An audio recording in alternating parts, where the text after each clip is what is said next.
Today, we're getting under the hood of caregiving with Michele, a franchisee owner for Right at Home, a caregiving agency.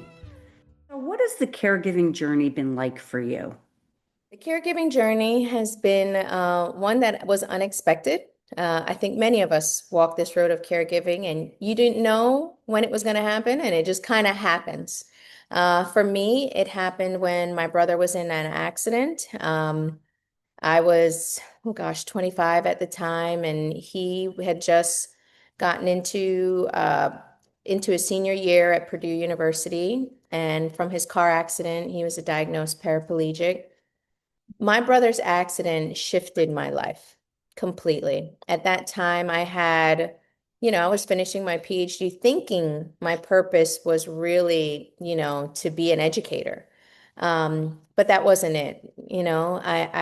I was able to help and support my mom through her caregiving journey of caring for my brother. And at that time, I didn't know that caregiving was a field that I could go into professionally, but it was a calling for myself. And I think for many people, when you have that gut feeling that I want to serve in a different way, caregiving, to be quite honest, is one of emotional, um, tiresome journey. You may not get all the sleep you want. You may not be able to know what next to do. And so finding out the resources for my family was huge. That's how we got into caregiving, to be quite honest. And, I remember I had a lovely social worker at his rehab hospital that saw how my mom and I were burning at both ends. And I think the other piece that a lot of people don't talk about is my brother didn't want to hear from me and my mom.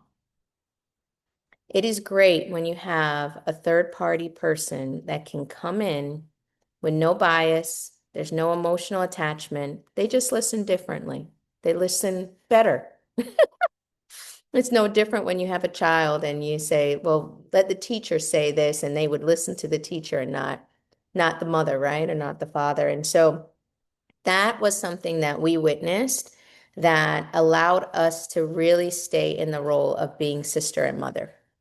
And having a caregiver come in and assist really relieved a lot of stress that we were feeling as family members and allowed us to be able to pour into ourselves, one, to be able to get a good night's rest. I know for many of us, when we have a loved one that's in a hospital setting, rehab setting, it is in your best interest to be there as much as possible because you have to be an advocate for them in those settings. And having a caregiver there to be his advocate at bedside was what we needed. And having gone through this personally, I was able to see how it not only helped us emotionally, but also our relationship. It really did. And so I think for many people, caregiving is an invisible labor that you'll never get applause for. And many times it can just feel very heavy. And the biggest thing I'll empower anyone is just always ask for help and rely on the community that we have. How do you feel as a caregiver? Caregiving uplifts me, to be quite honest. That is for me my superpower, right? I think everybody I get told often, they're like, girl, I don't know how you do what you do. You have to have a certain level of patience. And I do have patience. You have to be able to understand that this is something that you cannot plan your day on. For many people who are maybe type A, that this needs to happen before this, before this, before this. This is a river that is just flowing. And sometimes you may have a little stick that comes in the river. You may meet a fish. And actually, this river may take a turn. And that is the flow of caregiving. Caregiving is one you have to flow through. And so for me, it works with my personality because I am a little type A, but and also ADD, but I like the flow and the emotions of it. I love helping people, when I talk to families and they have relief, or if I'm able to meet with a family and their person is passing and they need these resources and it works and it helps, that is the best feeling I can ever have. That puts me to sleep at night, that I know I have wins in that way. And so for me, it's energy. It gives me energy. What resources are available that helped you manage daily caregiving tasks without burning out? I think for myself, the biggest resource was hiring a caregiving agency. That was huge for us. What I have realized now, owning a caregiving agency, is that there's even more resources out there. One, I always tell in every state, there is an area agency on aging, and it might be entitled something else in your state. In Texas, it's Area Agency on Aging, but I know it is similar in most states. That is a great resource if you have someone that is disabled or in aging with different disease processes where you can get respite and help. That respite and help can look different in every state, how they divide the money, but that is huge. Another option is always connecting with the disease groups. So, for example, Alzheimer's Association, Parkinson's, there are resources, support groups. Those resources and support groups, I know many of us don't have the time to join, but those support groups, whether you do in person or virtual, are the hubs of the resources. So I always say get connected to the community that you serve. In the event you are at a hospital for when your loved one goes in, reach out to find out their support. So within the hospitals, they will have a stroke support group, the Alzheimer's, the Parkinson's, ALS. Those are housed in the hospital and they don't get the support they need. And so reach out to them. They have it there and not many people use it. So connect with your local hospitals. They will then navigate your local process for how best to connect with those local resources. How do I balance caring for my loved one with taking care of my own health and well-being? Hmm. The only way to balance it all is I put it into four pillars, and it is tending to your garden. And with tending to your garden, you cannot care for anyone until you have cared for yourself. And that's mentally, emotionally, and physically. You have to make sure that you are in a sound place to be able to give to someone else. So making sure, one, tending to your garden and feeding your soil. The other piece of it is actually making sure you create good boundaries. And we like to call that wearing your gloves. So wearing your gloves could be just, saying we're going to do this and not this, or also informing yourself of the process of this person only needs help between this hour and this hour, or wherever the budget may lie to get that help. Many of us have to make hard decisions depending on our person's acuity, and home always, to me, should be the best option, but sometimes it's not. And when you have to make that hard decision to put a loved one in a care community that can support them and we know that they're safe is a big decision. And so that is creating those healthy boundaries. The other part is feeding our soil. What do you need? To keep your soil nourished. Maybe that's going for a walk. Maybe that's going for a walk with your loved one that needs the care. Any which way that you can feed your soil is important. And then the final step is actually weathering the storm. I think in many times of this caregiving journey, as we said, it's a flowing river. There is going to be a storm, right? There's going to be a hospital visit that we may not know we're going to make it out of. And how do you recalculate and manage that storm is huge. How do you find peace in that storm? I think is the biggest piece of tending to your garden. All four of these steps are very important, but I think that final step is that we know this is an invisible labor. and there is labor with it, right? And that's how we show love in caregiving. So when that does occur, how do we manage it? And it's tending to this garden that we have. I love using the analogy of the garden because I love, in my mind, the idea of gardening.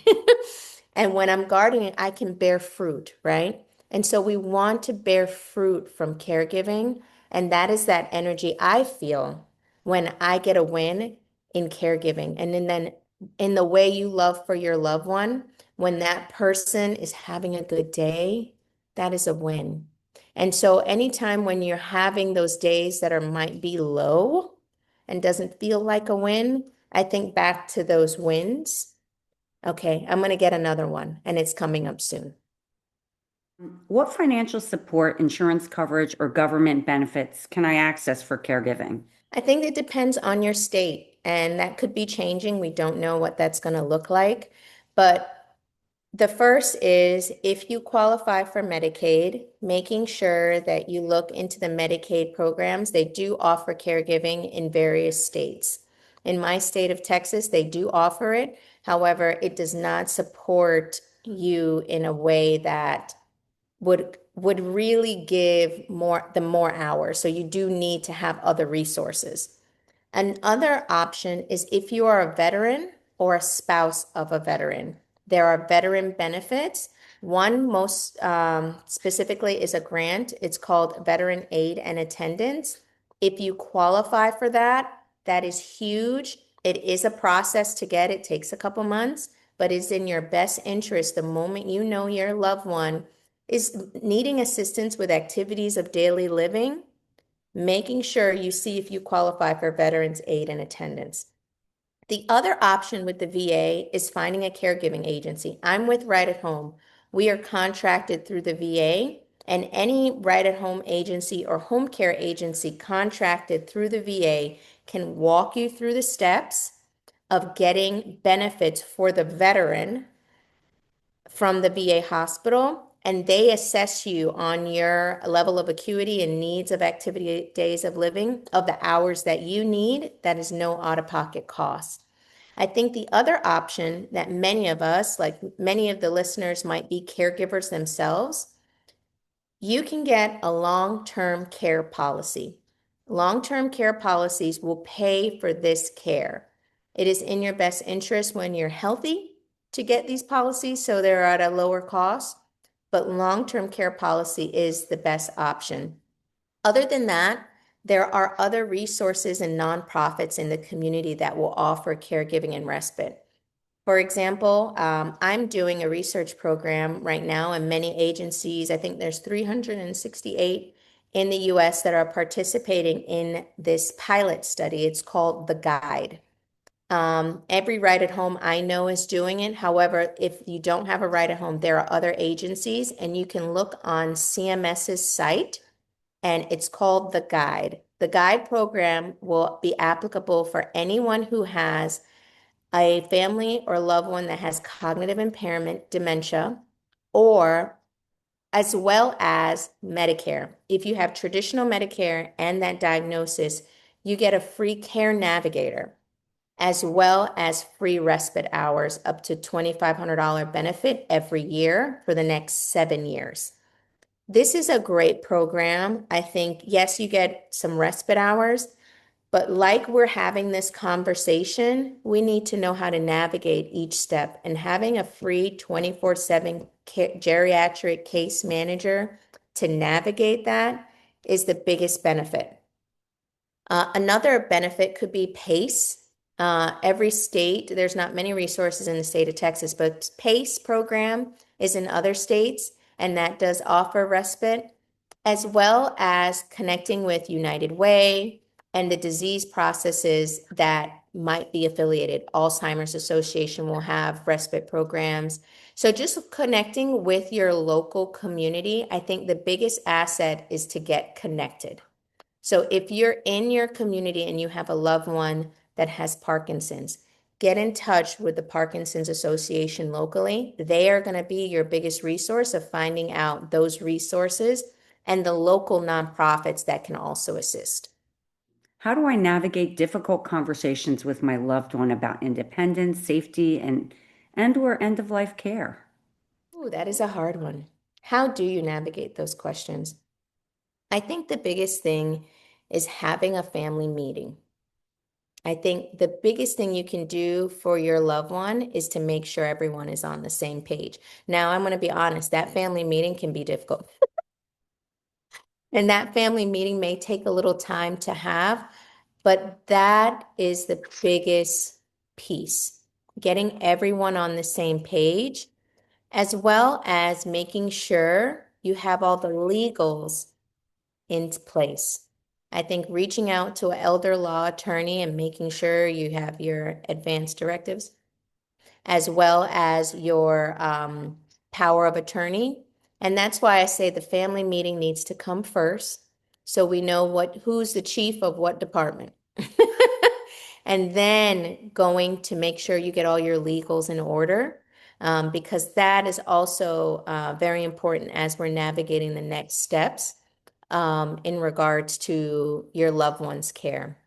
I think then, as a family, you have to make sure you know your resources in regards to what we mentioned earlier locally and how we're going to divide this divide and conquer the following steps. I think when you have local resources, for example, I own a ride at home agency. Many other agencies will do the same thing. They'll come in and give you these resources for free. We do a free consultation. I'll come in and make sure to do a free home safety assessment and then tell you all your resources in the community that I know of locally. I know this is broader than Dallas Fort Worth, and we're very limited in Texas in regards to resources. But I do know many other states have great resources locally.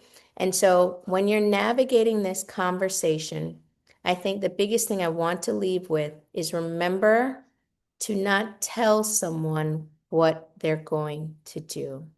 I think a lot of us, when we are approaching this to, for example, a parent, you're telling them, Mom, you need to do this. Invite them in the conversation. Invite them and empower them. And sometimes that empowerment could be from a resource like myself.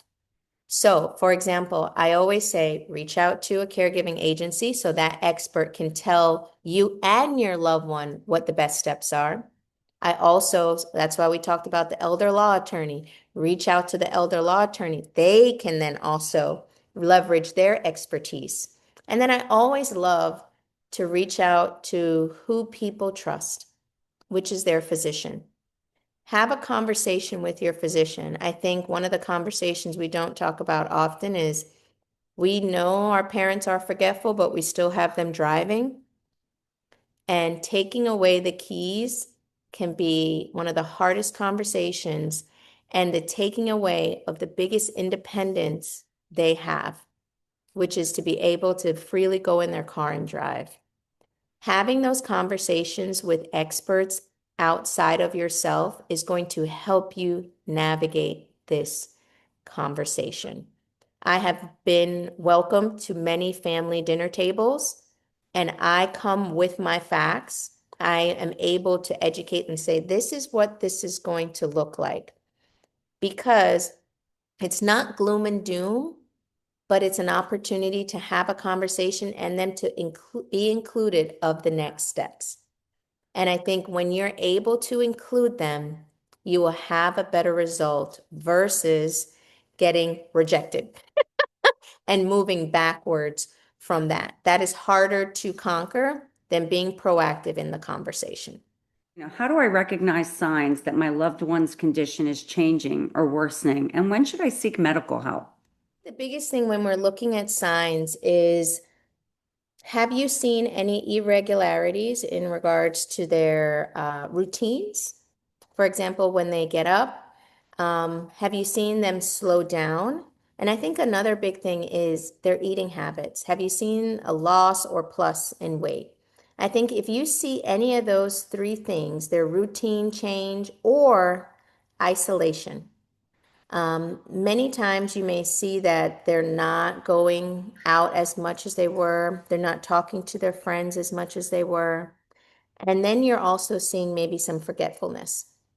At that moment, I think that is a time you need to go to your PCP to get anything checked out and then go to your specialist, neurologist, nephrologist, depending on what those symptoms could be.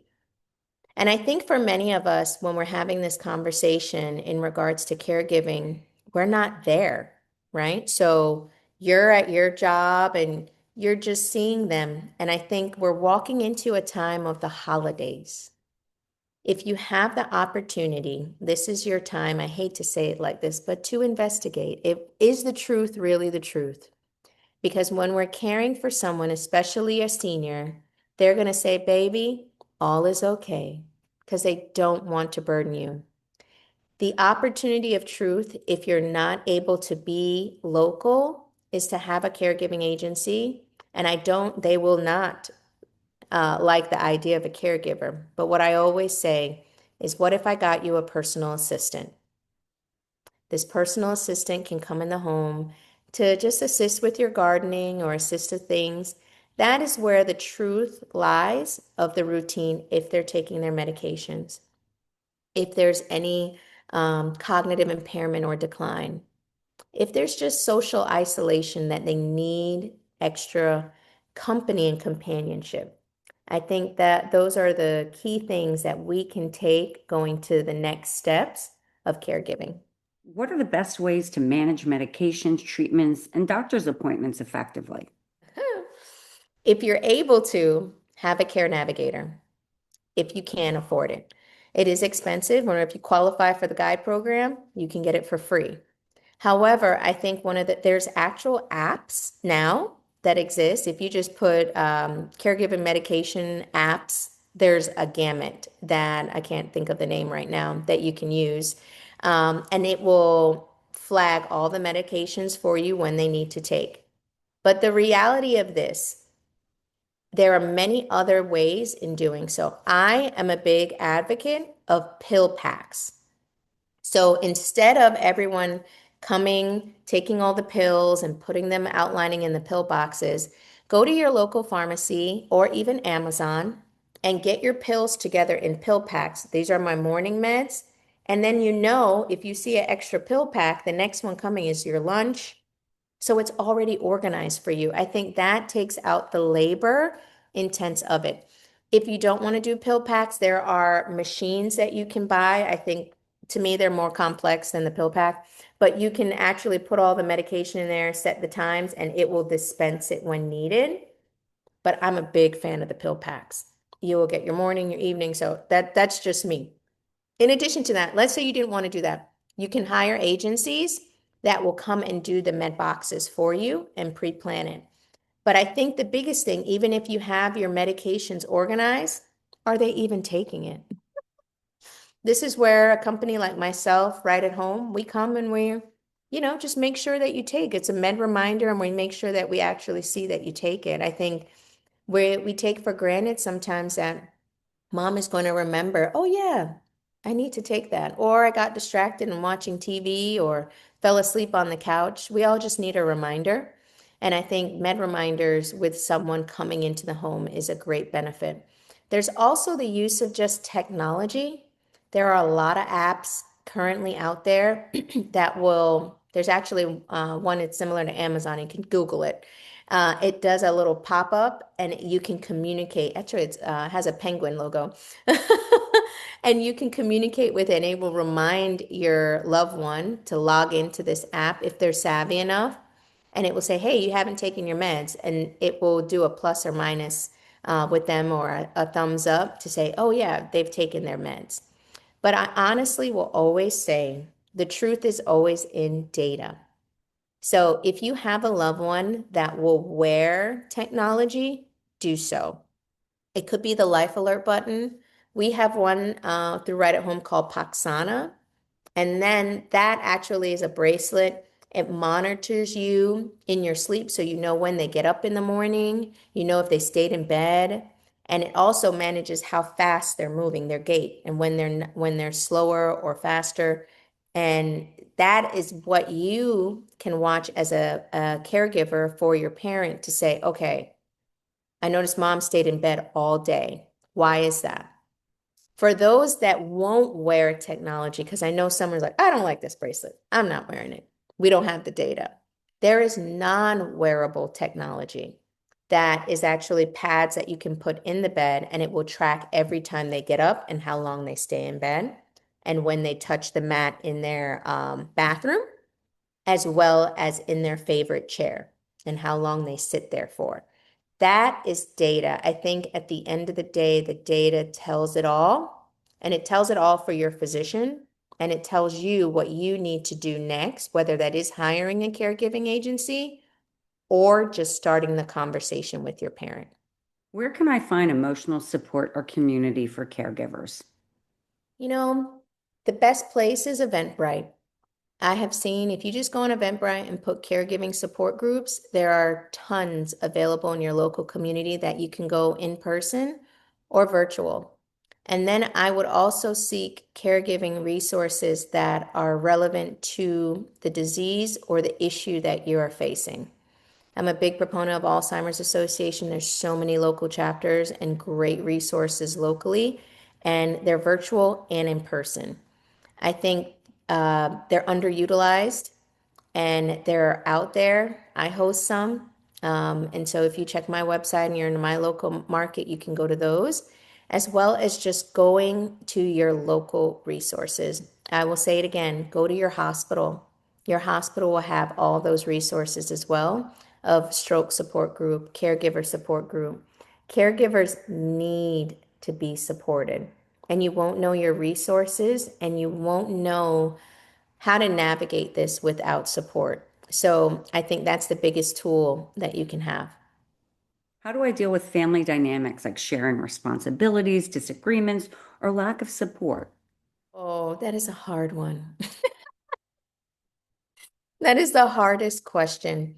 And I think the biggest thing is if you take the steps early on of having the family meeting and hearing it from your loved one to say, this is what my wishes are, and probably documenting it, right? And saying, mom wanted this, right? If we keep mom or dad in the center, that really leads to compassion in the care and also navigating who can do what, right?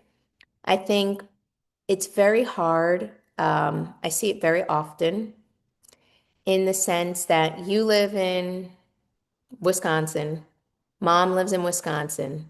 The person closest holds the weight of carrying it, right? Because they are there.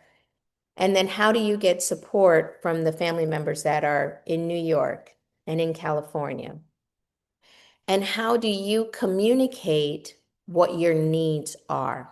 If you are that person that is locally, I think it's very important of not to hold grudges, but to hold conversations of your needs.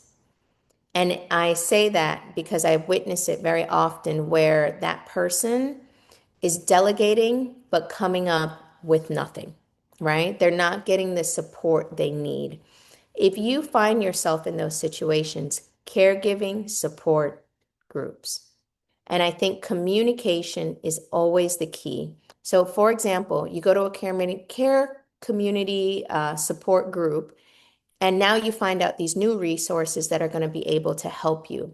Leverage that with your family and say, hey, went to this meeting, lead with compassion, lead with heart, and keep them in the conversation. I think that is where you will find a lot of disconnect, is that you might be the primary caregiver holding it all together. And because you're holding it all together, you stop communicating. So for those that are on the outside, they don't know how to help, they don't know where to help. And if they failed you, you don't want them to help anymore. I got it. Still communicate, still keep them involved because they will surprise you and give you a gift. And I do believe that people will come around if there's always a space. So if you hold that together in regards to just having good communication with everyone at all times, seeking out caregiving support groups, and welcoming them to do the same, you may see a difference. What respite care options exist so I can take breaks and recharge without feeling guilty? Respite. That's my favorite word. Take a break. Oh, so there's many. I think for myself, I'm a caregiving agency. You can seek respite with a caregiving agency. If you've started the conversation, I think it is in your best toolkit to go to an agency, sign up, do all the paperwork. So when you need respite, sometimes planned and sometimes unplanned, you have something already set up where a caregiver can come into the home. That is first. The other option are assisted livings. Your local assisted livings, your local skilled nursing facilities offer respite. That is a great opportunity for your parent, one, to get socialized and be able to be a part of their activities just for a week, and one, giving yourself the break you need. That's why. So if you're going out of town, really find that early. So when the unplanned respite needs to happen, you already have it and it's not done out of rush. I think every step of the way of when you're planning respite is a relationship. I tell people I like to meet with them personally. They're meeting with my staff because it's a relationship. We're going to care for your loved one. And the same for every assisted living. Make sure it's a right fit. And knowing a right fit is making sure it aligns with the values you want. Agencies come in different, what would I say, categories. You may feel more comfortable knowing that the employees I send are my employees. They're not contract workers. You may feel better knowing that your assisted living has a registered nurse supervising your care versus a CNA. So not everyone is the same, and making sure you go to these communities and go to the agency and meet with the agency and make sure this is someone who I trust. And I think that's the biggest thing with seeking respite. Build out your plan of the assisted living and the agency that you want to support you. What are your top 3 tips for caregivers? My top 3 tips for caregivers. I am going to lead to my garden. And the first thing in caregiving is you have to tend to yourself. A lot of us run on red, but you have to tend to yourself. And I think finding the space to do that is sometimes the hardest thing for a caregiver, right? Because the big thing is in front of me, which is caring for my loved one. And how dare I care for myself? I have to care for them. It is okay. We just spoke about respite. Take that respite time for your loved one to get your stuff in order. That is the biggest takeaway. So the first one, tend to your garden. The second one is know your resources. And sometimes just calling around. You can call, I get those calls all the time, and we help with giving those resources. So tend to your garden, your resources, and then the final step is just leading with love and leading with your emotions. And it's okay to go through your emotions. I think that's the biggest thing for caregiving overall, is making sure your garden is well. You know how to navigate it in your local community, whether the financial constraints could be heavy or the reliant or family is there or not there. And then the final thing is being okay with the emotional journey that you're going to go on.